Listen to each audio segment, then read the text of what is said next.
മക്കളുടെ ഉയർച്ചയ്ക്കും ഐശ്വര്യത്തിനുമായി തൊടുപുഴ ഇടവെട്ടി ശ്രീകൃഷ്ണസ്വാമി ക്ഷേത്രത്തിൽ നടത്തുന്ന അതിവിശിഷ്ടമായ വഴിപാടാണ് തിരുവോണഊട്ട്.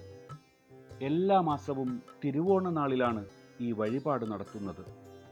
ഇത്തവണത്തെ തിരുവോണഊട്ട് മെയ് 19-നാണ്. ഇത്തവണ അതിവിശേഷമാണ്.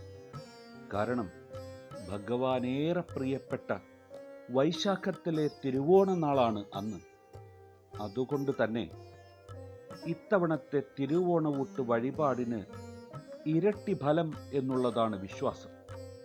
മക്കളുടെ വിദ്യാഭ്യാസ ഉയർച്ച, വിവാഹം, തൊഴിൽ ഉയർച്ച എന്നിവയ്ക്കായാണ് മാതാപിതാക്കൾ പ്രധാനമായും ഈ വഴിപാട് നടത്തുന്നത്. സാക്ഷാൽ വൈകുണ്ഠനാഥൻ തനിക്ക് പ്രിയപ്പെട്ട 2 ഭക്തരെ അനുഗ്രഹിച്ച് അരുളി ചെയ്തതാണ് തിരുവോണഊട്ട് വഴിപാട്. ദ്വാപരയുഗത്തിൽ ആയുർവേദത്തിൻ്റെ ആചാര്യന്മാരും ദേവവൈദ്യന്മാരുമായ അശ്വിനി ദേവന്മാരുടെ പുത്രനായ നകുലൻ ഇവിടെ ശ്രീകൃഷ്ണ ഭഗവാനെ പ്രതിഷ്ഠിച്ച ശേഷം ആദ്യമായി ഭഗവാനെ നമസ്കരിച്ച് പ്രാർത്ഥിച്ച് നിവേദ്യം നൽകിയത് ഒരു തിരുവോണ നാളിലായിരുന്നുവത്രേ. അങ്ങനെ ഭഗവാന്റെ ആദ്യത്തെ തിരുവോണഊട്ട് നടന്നു.